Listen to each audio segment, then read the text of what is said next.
A los 16, mi papá me abandonó en una carretera en pleno invierno por contradecirlo. Casi me congelo, pero mi abuelo me rescató.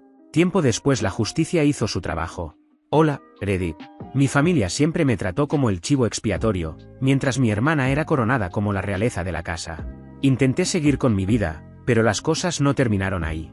Antes de explicar lo que hicieron, déjenme contarles dónde empezó todo. Mi nombre es Leandro. Ahora tengo 23 años, pero esto ocurrió cuando tenía 16. En ese entonces no tenía auto, ni trabajo, ni ninguna forma real de protegerme. Vivía en una casa donde mi papá, Víctor, controlaba la narrativa. Mi mamá, Elena, lo respaldaba sin importar qué. Y mi hermana menor, Valentina, aprendió desde temprano que alinearse con ellos significaba que nunca sería el objetivo. No era el típico chico problema que la gente imagina. No faltaba a la escuela. No me escapaba. No me metía en peleas. Pero hacía preguntas. Notaba cosas. No aceptaba que mintieran sobre mí. Y eso era suficiente para convertirme en el problema designado. Víctor me etiquetó como difícil incluso antes de que entrara a la secundaria. Una vez que tomó esa decisión, nada de lo que hiciera podía cambiarlo. Si hablaba, estaba discutiendo. Si me quedaba callado, estaba haciendo pucheros. Si discrepaba, era irrespetuoso. Era un papel que necesitaba que yo desempeñara. Y mi madre, Elena, se aseguraba de que la historia se mantuviera intacta. Ella retorcía todo para que Víctor siempre pareciera razonable. Si él gritaba, decía, ¿sabes cómo se pone tu padre? Si me insultaba, decía, está tratando de hacerte más fuerte. Si yo respondía, aseguraba que estaba creando drama. Valentina observaba todo eso y se adaptaba. Entendió rápido que en nuestra casa solo había dos tipos de personas, los que Víctor aprobaba y los que aplastaba. Y ella sabía perfectamente de qué lado quería estar. Una sonrisa sarcástica, una mirada en blanco, un comentario aquí y allá. Esa era su contribución. El único lugar que alguna vez se sintió remotamente neutral fue la casa de mi abuelo Héctor, el papá de mi mamá.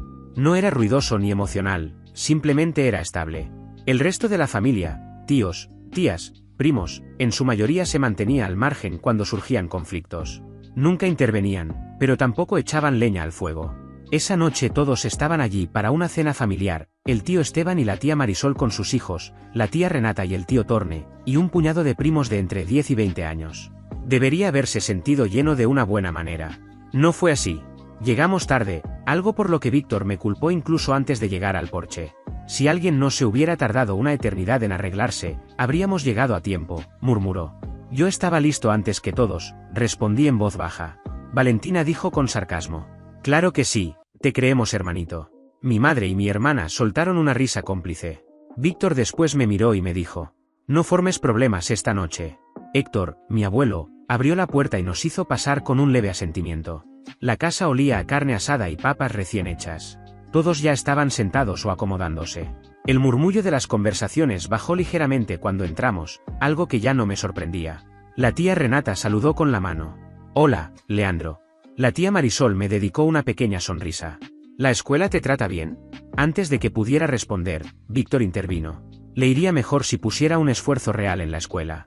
El tío Esteban levantó una ceja, pero no dijo nada. Mis primos intercambiaron miradas. Esto tampoco era nuevo para ellos. Tomamos nuestros asientos.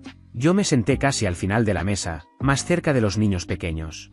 Víctor y Elena se acomodaron cerca de mi abuelo, como siempre. Valentina se sentó con los primos mayores, donde podía fingir que estaba por encima de todo. Durante unos minutos comimos en silencio. Luego Víctor comenzó. Entonces, Leandro, dijo, lo suficientemente alto como para que media mesa lo oyera. ¿Sigues teniendo problemas en el colegio? Lo miré. No estoy teniendo problemas. La tía Renata preguntó. ¿Qué tipo de problemas? Víctor respondió antes de que pudiera abrir la boca. Oh, ya saben, maestros llamando a casa por su actitud. La misma historia de siempre. Eso no pasó, respondí. Elena suspiró de forma dramática. Leandro, no te pongas a la defensiva. El tío Torne me miró directamente. ¿Los maestros realmente llamaron? No, nunca han llamado. Le dije firmemente. Víctor resopló. Aquí vamos otra vez. Valentina soltó una risa baja. Siempre hace esto. Víctor continuó, enumerando problemas falsos como si estuviera leyendo un expediente, que era perezoso, que no ayudaba en la casa, que no tenía dirección, ni metas, ni respeto. Algunos primos se veían incómodos. Otros miraban a cualquier parte menos a mí. Entonces soltó la mentira que llevó todo demasiado lejos. Héctor, te vas a reír de esto, dijo. El mes pasado suspendieron a Leandro por contestarle a un profesor. Me quedé helado. Algunos de mis primos también. Nunca fui suspendido, dije.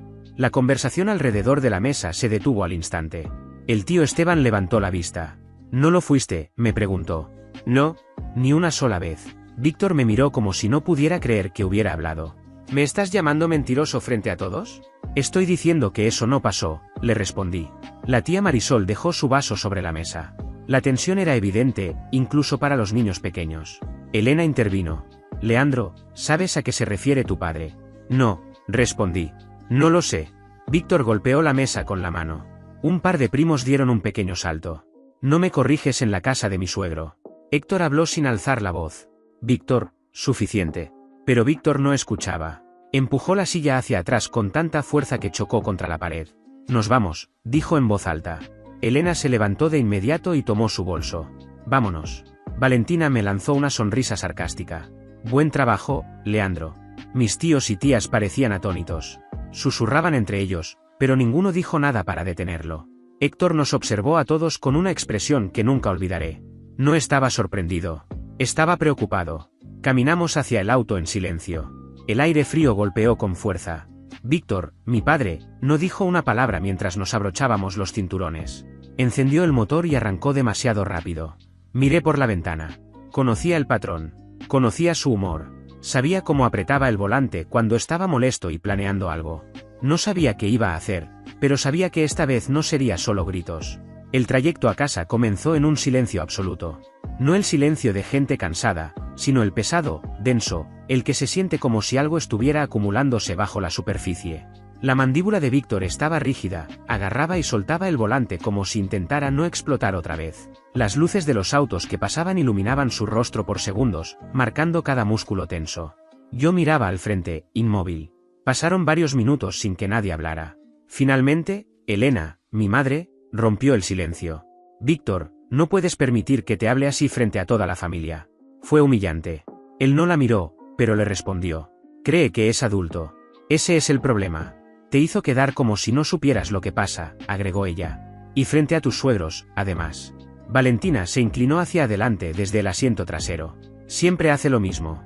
No puede asumir responsabilidad como una persona normal. No dije nada. Sabía que cualquier cosa que dijera sería retorcida y utilizada en su favor. Finalmente, Víctor habló. Quiere actuar como un hombre. Bien, veremos. Elena asintió, completamente de acuerdo. Necesita una dosis de realidad. Valentina soltó un resoplido. Una dosis bien grande. Víctor tomó una respiración profunda, de esas que siempre precedían a una lección. No lo entiendes, Leandro. El respeto no es opcional. No puedes corregirme. No en la mesa de mi suegro. No frente a tus tíos y tías. Avergonzaste a esta familia esta noche. Miré por la ventana en lugar de mirarlo.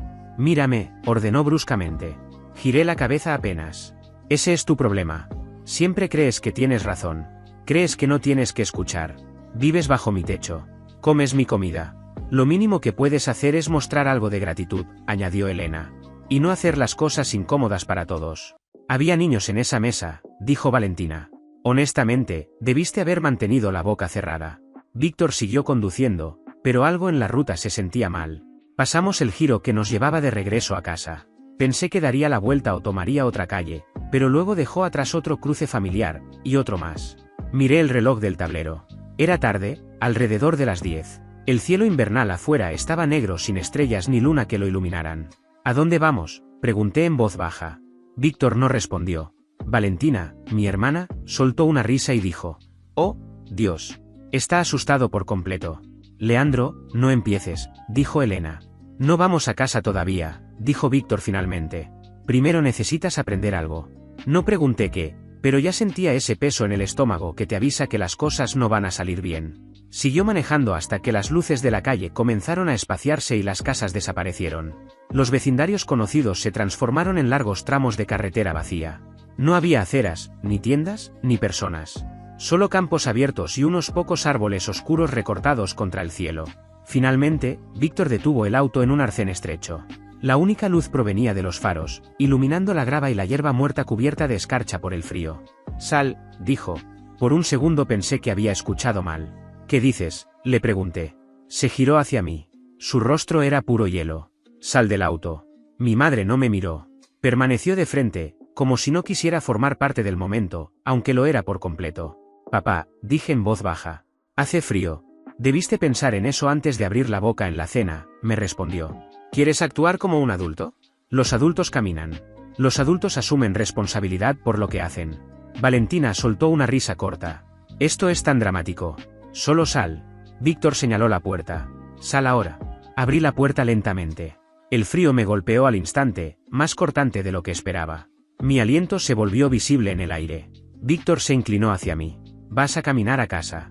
Tal vez así tengas tiempo para pensar en el irrespeto que mostraste esta noche.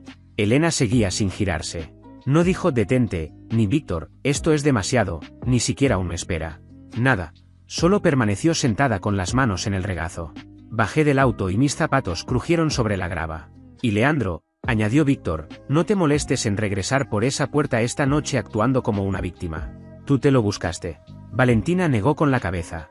Es increíble lo que te has buscado tú solo. Cerré la puerta despacio. No la azoté. No protesté. El frío ya atravesaba mi ropa. Víctor me sostuvo la mirada por un largo segundo desde la ventana. Luego arrancó. Sin dudar. Sin disminuir la velocidad. El auto volvió a la carretera y desapareció en la oscuridad. Las luces traseras rojas se hicieron cada vez más pequeñas hasta desaparecer por completo. El sonido del motor se desvaneció. El silencio que lo reemplazó fue inmediato. Y así quedé, solo, con 16 años, en una carretera vacía en pleno invierno. Sin chaqueta, sin plan, con una caminata interminable por delante. En el momento en que el auto desapareció, el frío se intensificó. No era el frío leve de una mañana camino a la escuela. Era el que muerde de inmediato. Mi sudadera no servía de nada, el viento la atravesaba como si no existiera. Me quedé allí unos segundos, mirando la carretera desierta, tratando de comprender cómo realmente me habían dejado en medio de la nada. Esa no era una ruta habitual hacia casa.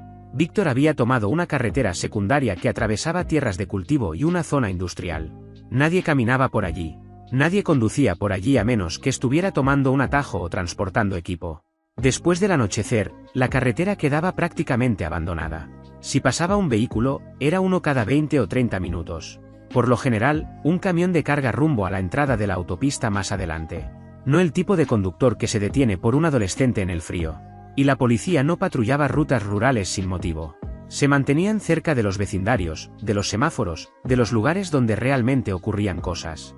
Aquí no había tiendas, ni estacionamientos, ni negocios abiertos. Nada que justificar una ronda. Empecé a caminar porque quedarme quieto hacía que el frío se sintiera peor. Mis zapatos crujían sobre la grava, pero el sonido parecía perderse en el viento. Metí las manos en los bolsillos, aunque la tela no retenía calor. Mis dedos ya estaban rígidos. Después de unos minutos, el frío comenzó a calar más profundo. Las yemas de mis dedos ardían, y luego empezaron a entumecerse. Mis dedos de los pies se sentían como si estuvieran envueltos en hielo. Intenté moverlos, pero ni siquiera estaba seguro de que respondieran. Me obligué a respirar por la nariz, aunque cada inhalación era como tragar cuchillas. El aire quemaba al entrar. Intenté concentrarme en la dirección hacia casa. Víctor no había dado vueltas al azar.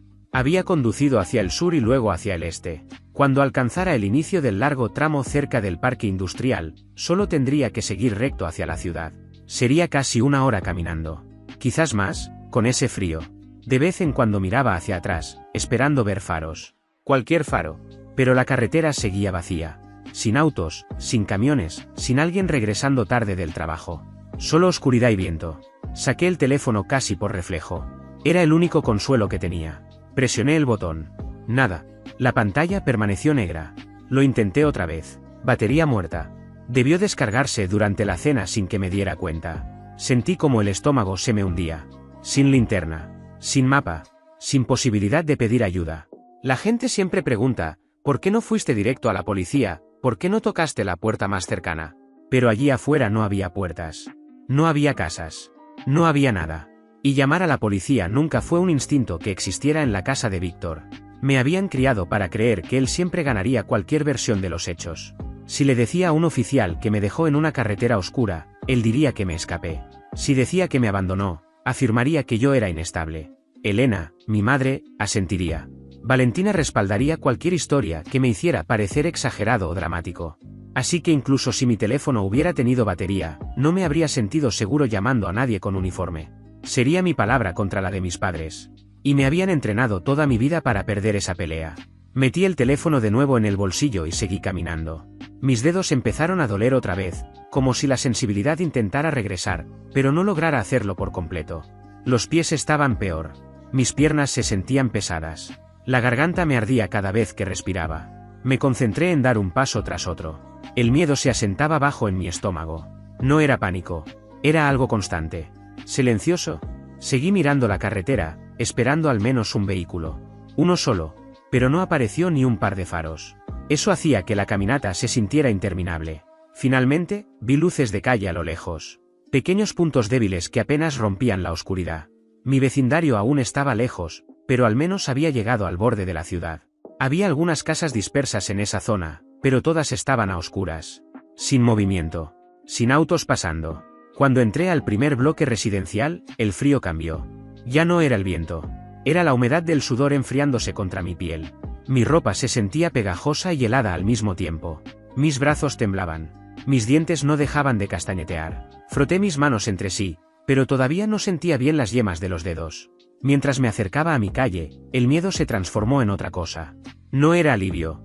Era temor. Sabía cómo se sentiría la casa al llegar. Víctor no estaría arrepentido. Elena no se disculparía. Valentina no fingiría que le importaba. Doblé en mi cuadra. Un par de luces de porche estaban encendidas en casas vecinas. Autos estacionados en las entradas. Ventanas oscuras. Todo parecía tranquilo. Normal. Cuando llegué al camino que llevaba a mi casa, el frío ya se había instalado en mis huesos. Lo primero que noté fue la luz del porche. Estaba apagada. Víctor, mi padre, nunca la apagaba cuando alguien de la familia estaba fuera tarde. Incluso cuando estaba enojado. Incluso cuando quería dar una lección. Siempre la dejaba encendida. Verla oscura hizo que algo se retorciera dentro de mí. Subí los escalones rápidamente, intentando obligar a mis piernas a recuperar algo de calor. Mis dedos luchaban por agarrar la perilla, torpes y rígidos, pero al final logré girarla. Cerrada por completo. Lo intenté otra vez. Seguía cerrada. Toqué una vez, suavemente al principio. Nada. Toqué más fuerte. «Mamá, soy yo», grité. Nada. Golpeé la puerta con el costado del puño porque los nudillos me dolían demasiado para usarlo de frente. «Mamá, abre la puerta». Por un segundo, la casa quedó en silencio. Luego lo escuché. Una risa. No era fuerte, pero sí lo suficientemente clara como para reconocerla al instante. Era de Valentina, mi hermana. Su risa tenía un tono específico cuando sentía que había ganado algo. Ese sonido atravesó el frío como una cuchilla. Me aparté de la puerta y fui hacia la ventana más cercana. Ahuequé las manos alrededor de mi rostro para bloquear el reflejo de la luz de la calle. Dentro, la luz del pasillo estaba encendida, pero el resto de la casa estaba a oscuras. Me moví a la segunda ventana, la que daba a la sala de estar. Desde ahí se veía directamente la escalera cuando la luz del pasillo estaba encendida. Las cortinas estaban parcialmente abiertas. Me incliné más y escaneé la habitación. Nadie. Entonces levanté la vista hacia las escaleras. La luz del pasillo se derramaba dentro de una de las habitaciones. Mi habitación. Y en la puerta, sentada cómodamente en mi cama, estaba Valentina. Tenía los auriculares puestos, las piernas cruzadas, desplazándose por mi vieja laptop como si siempre hubiera sido suya. Mis pósters habían desaparecido. Los estantes estaban vacíos. Ropa que no era mía estaba doblada sobre la cómoda. Mi cubrecama había sido reemplazado por uno suyo. Colores brillantes. Almohadas decorativas. Todo distinto. Esa revelación me golpeó más fuerte que el frío. No habían hecho eso en la última hora. Lo habían planeado antes de ir siquiera a la cena. Toqué el vidrio. «¿Valentina?» Levantó la vista, me vio, y sonrió. Luego se giró ligeramente y gritó algo hacia el pasillo. No pude oír las palabras, pero reconocí el tono, burlón. Después volvió a reír. Golpeé la ventana con la palma. «Abre la puerta». Ninguna reacción. Solo volvió a su pantalla, perfectamente cómoda en el calor mientras yo me congelaba afuera. Regresé a la puerta principal y golpeé más fuerte. «Mamá y papá. Me estoy congelando aquí afuera». Un momento después, vi movimiento a través del vidrio esmerilado. Elena, mi madre, apareció al otro lado. Su mano estaba sobre la cerradura. Por un instante pensé, esperé, que iba a abrir. Pero no lo hizo. Me miró directamente a través del vidrio.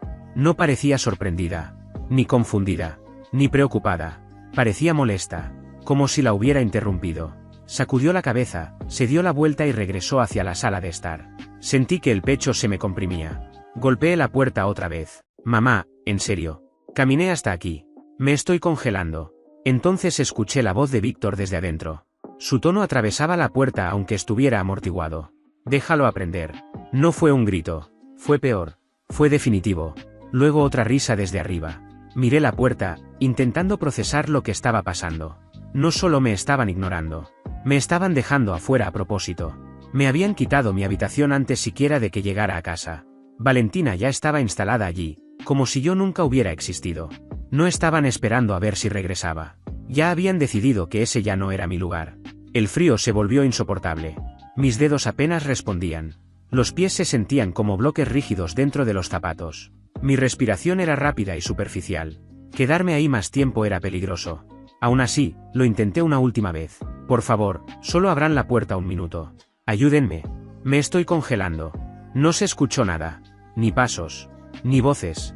Ni una sola señal de que a alguien dentro le importara. Estaba de pie en pleno invierno, temblando, entumecido. Me alejé de la puerta lentamente. Mi mente no corría. Hacía demasiado frío para eso. Todo se sentía mecánico, como si mi cuerpo estuviera tomando decisiones antes de que mis pensamientos pudieran alcanzarlas. Sabía una cosa con certeza: si no entraba en algún lugar pronto, mi cuerpo empezaría a apagarse. La casa de al lado pertenecía a la señora Navarro, una viuda de unos 60 años que horneaba en exceso y regalaba la mitad de lo que hacía. Era la única adulta en la calle que alguna vez me hablaba sin un tono de juicio. Y en ese momento, era mi única opción. No sabía si estaba despierta. No sabía si respondería. Pero era mi única opción. La señora Navarro no parecía alguien a quien le importara mucho la tecnología, pero después de que alguien intentara forzar su puerta trasera meses atrás, su hijo insistió en instalar una cámara en el timbre. Al principio lo odiaba. Luego empezó a disfrutar poder ver quién estaba afuera sin tener que abrir. Me giré desde mi propia puerta y obligué a mis piernas a bajar los escalones. Cada paso se sentía más pesado que el anterior. El frío volvía todo rígido, torpe. Crucé el césped, subí por su entrada y levanté la mano para tocar. Mis dedos apenas obedecían. Golpeé una vez. El sonido fue demasiado débil. Lo intenté de nuevo, más fuerte. Esta vez se escuchó. No sabía exactamente qué esperaba, solo sabía que no podía quedarme afuera ni un minuto más. Toqué otra vez y me quedé esperando, temblando, deseando que alguien, cualquiera, abriera la puerta. La puerta se abrió. La señora Navarro estaba allí, en bata, con el cabello recogido. Su expresión pasó de confusión a preocupación en menos de un segundo. Sus ojos bajaron de inmediato a mis manos rojas y rígidas, luego a mi rostro. Leandro, ¿qué demonios? Entra ahora. No tenía fuerzas para explicar nada en el porche. Entré y el calor me golpeó con tanta intensidad que por un momento me mareé. Cerró la puerta con rapidez detrás de mí. Dios mío, murmuró mientras me guiaba hacia la sala. Tus manos están heladas. Me sentó en el sofá y tomó una manta tejida del apoyabrazos. La envolvió alrededor de mis hombros sin pedirme permiso. Luego fue a la cocina y regresó con una taza de agua tibia. No está caliente, dijo. Sostén esto. No toques nada muy caliente. Podrías lastimarte la piel. Intenté rodear la taza con los dedos, pero apenas respondían. Ella tomó mis manos con cuidado y las colocó alrededor del vaso, asegurándose de que estuvieran lo suficientemente cerca para sentir el calor sin quemarse. ¿Qué pasó?, preguntó en voz baja. Abrí la boca, pero al principio no salió nada. Mi mandíbula temblaba demasiado. Se sentó frente a mí, en la mesa de centro, inclinándose apenas hacia adelante. No me presionaba, pero tampoco me soltaba. Leandro, dijo con calma. Necesito que me digas qué pasó. Respiré despacio, intentando estabilizarme. Mi papá, mi garganta se cerró. Las palabras no salían en orden. Esperó. Sin interrumpir, sin adelantarse. Me dejó, logré decir al final. En una carretera, lejos de casa. Sus ojos se enfocaron con intensidad. ¿Por qué haría eso? Porque le contesté en la cena. Dijo que lo avergoncé. No habló de inmediato. Me observó. De verdad me observó, las manos temblorosas, la respiración irregular, la piel enrojecida por el frío. ¿Y no te dejaron entrar?, preguntó finalmente. Miré la taza. Fingieron que no me oían. Su voz bajó aún más. ¿Quién cerró la puerta? Mi mamá. Me sostuvo la mirada un segundo, luego apartó la vista. Apretó los labios. No parecía sorprendida. Parecía furiosa. Pero de una manera contenida. Controlada. Se puso de pie. «Vas a llamar a alguien», dijo. «No a la policía. No todavía. A alguien que sea seguro». No respondí. Señaló con suavidad el teléfono en la mesa auxiliar. «Tómalo. Llama a quien realmente venga por ti». Solo había una persona. Mis manos apenas funcionaban, pero conseguí marcar el número de Héctor, mi abuelo, de memoria. Sonó 2 veces. Hola, me contestó. Intenté hablar, pero la voz se me quebró. Abuelo, soy yo, Leandro. Su tono cambió al instante. ¿Qué está pasando? Tragué saliva. Papá, me dejó lejos de casa. Me dijo que caminara. Hubo una pausa. No era confusión. Era evaluación. ¿Dónde estás ahora? En la casa de la vecina. Caminé hasta casa, y cerraron la puerta. No me dejaron entrar. ¿Estás herido? Tengo frío.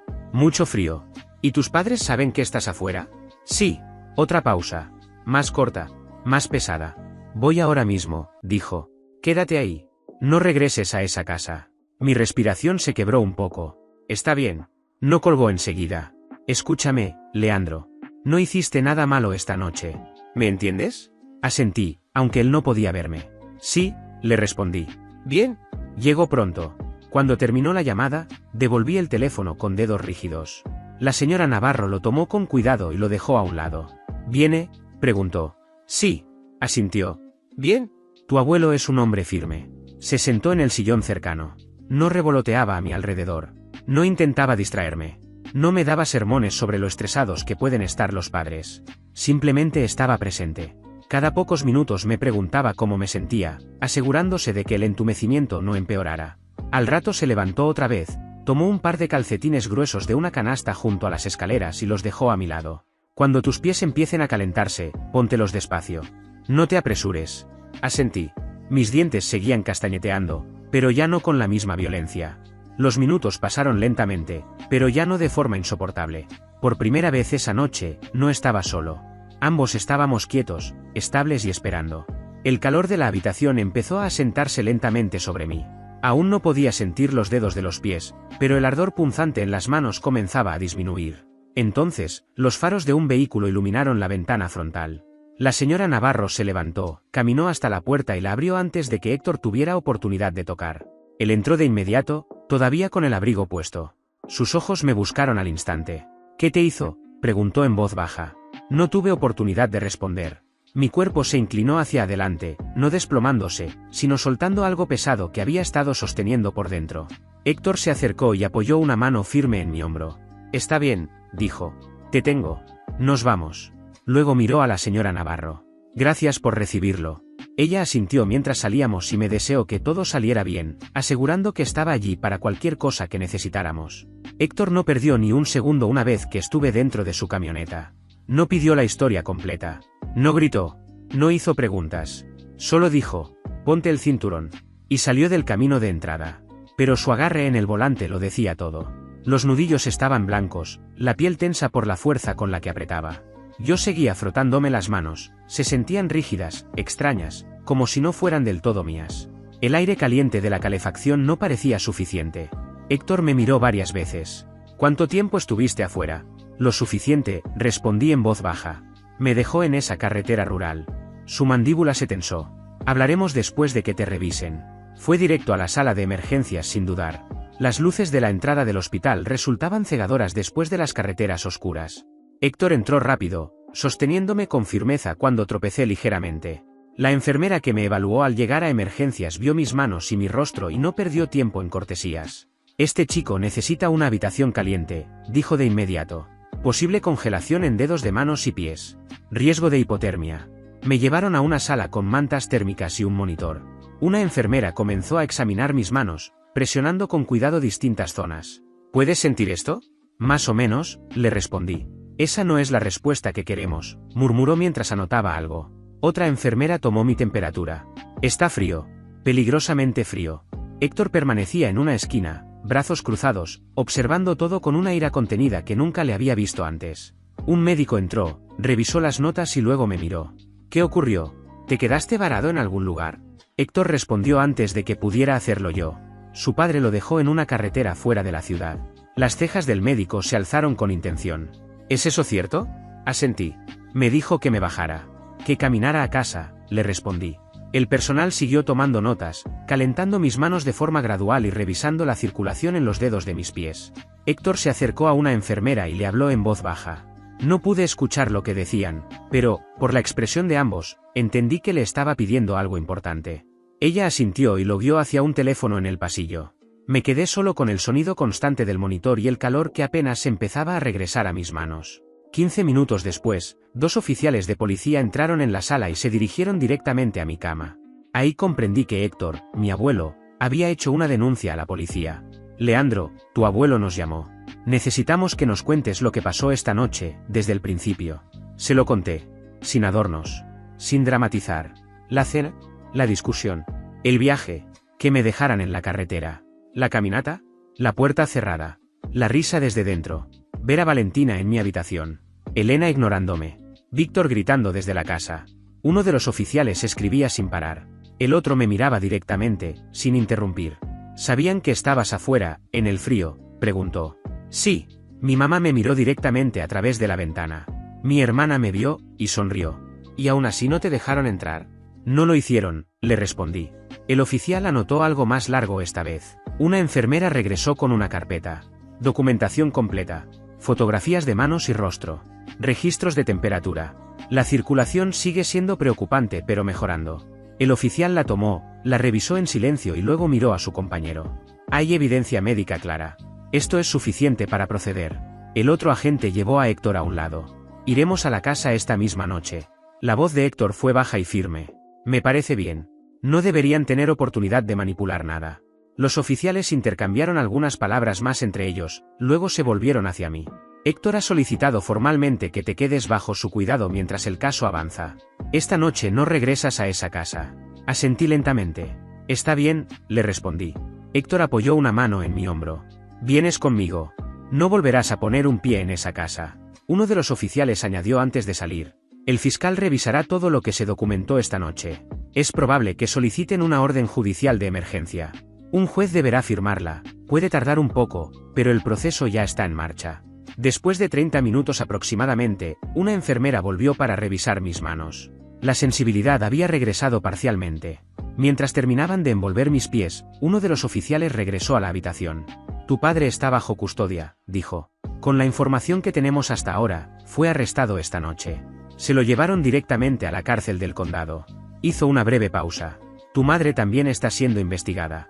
Lo que hizo, o dejó de hacer, importa legalmente. Todo quedará documentado en el expediente. La habitación quedó en silencio después de eso. No tenso, solo pesado. Con todo alcanzándome finalmente, Héctor exhaló largo. Estás a salvo ahora, me dijo.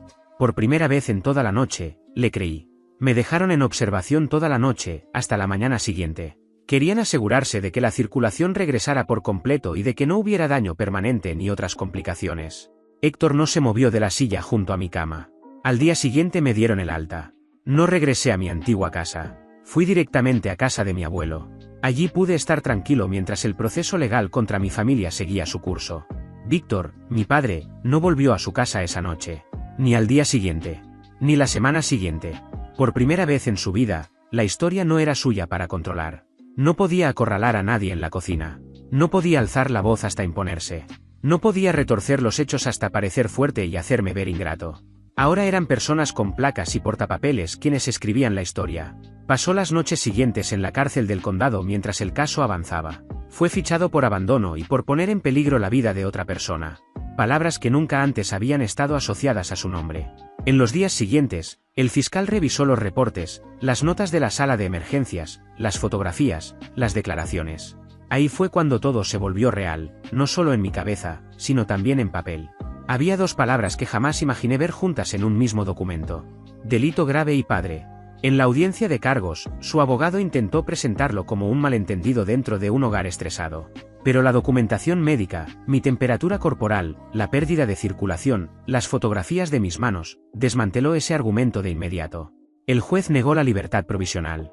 Las acciones descritas demuestran un claro desprecio por la seguridad de otra persona, dijo.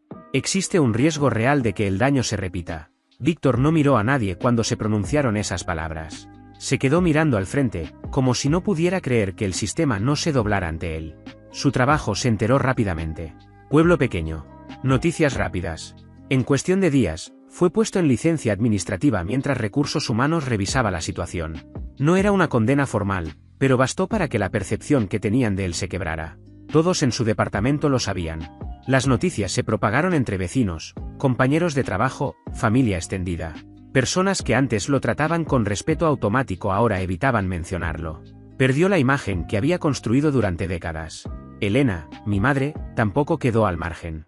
La fiscalía abrió un caso formal en su contra por omisión de socorro y negligencia agravada. Tenían el vídeo de la cámara del timbre de la señora Navarro, donde se me veía temblando en el porche, pidiendo ayuda. Tenían las notas médicas que indicaban que mi madre me vio a través de la ventana y se alejó. Tenían mi declaración. La de mi abuelo. Lo tenían todo. Valentina fue citada como testigo del caso.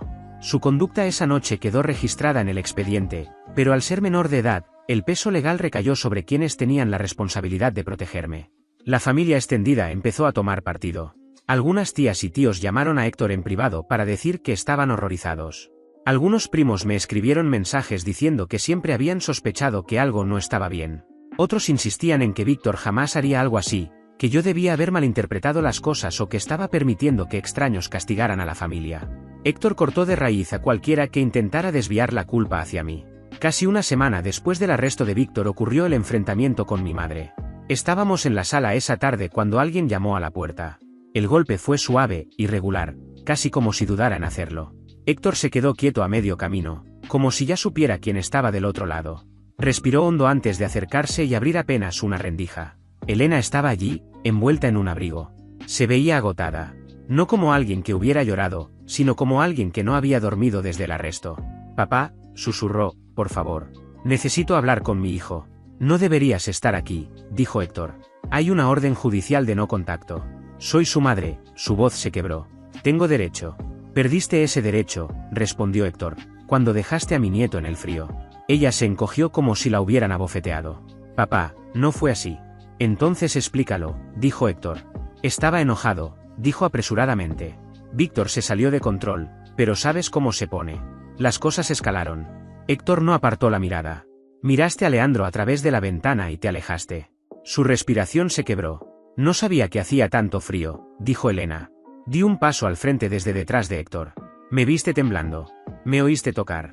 Se volvió hacia mí, con los ojos llenos de lágrimas. No quise lastimarte. No te importó si lo hacías, respondí.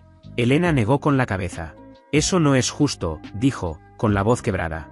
La voz de Héctor se endureció. Podría haber muerto, Elena. ¿En qué estabas pensando? Ella nos miró a ambos, desorientada.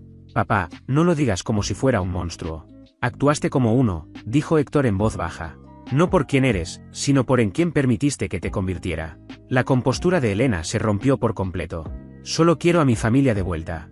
Héctor respondió antes de que yo pudiera. ¿Quieres la ilusión de familia que tenías de vuelta? Ella se limpió las lágrimas con el dorso de la mano. Espero que algún día entiendas por qué no pude enfrentarlo. La voz de Héctor fue firme y fría. Y espero que algún día entiendas por qué debiste haberlo hecho. Se fue sin decir nada más. El sonido suave de la puerta al cerrarse pesó más que cualquier portazo. Héctor se quedó quieto un momento, respirando despacio. No estaba enojado. Estaba herido. ¿Estás bien?, preguntó. Asentí, aunque el peso en mi pecho no desapareció del todo. Tú no causaste esto, dijo. Ellos lo hicieron. Después de ese día, las cosas se acomodaron en una rutina extraña, pero tranquila. El juez formalizó mi residencia con Héctor como parte de las condiciones del caso. Tenía una habitación que era mía. Una cama. Una puerta que podía cerrar desde adentro. Sin gritos. Sin acusaciones. Sin esperar la próxima explosión. Pasaron los meses. El veredicto de Víctor llegó un martes por la mañana. 5 años de prisión por abandono agravado y poner en peligro la vida de otra persona. El juez fue claro, las pruebas médicas no dejaban espacio para la interpretación. Para entonces, ya lo habían despedido del trabajo. La empresa no esperó al veredicto. En cuanto los cargos fueron formales, lo pusieron en la calle.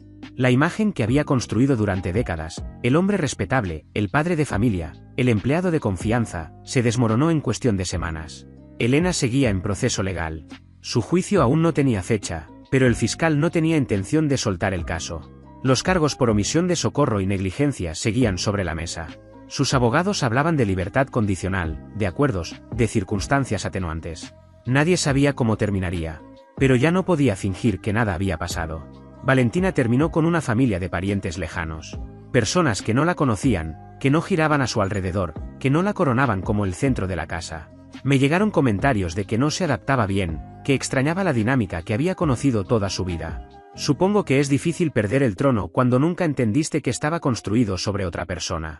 La casa en la que crecí no se redujo. Desapareció. Una noche, sentado en el borde de mi nueva cama en casa de Héctor, comprendí algo que nunca me había permitido pensar. Las acciones tienen peso. Siempre lo tienen. A veces tardan, a veces duelen en el camino, pero eventualmente caen exactamente donde deben caer.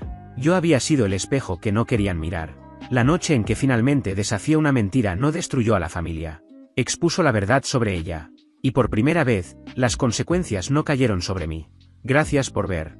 Si aún no te has suscrito, por favor hazlo y activa la campana de notificaciones para mantenerte al día con más historias impactantes de la vida real que suceden a tu alrededor.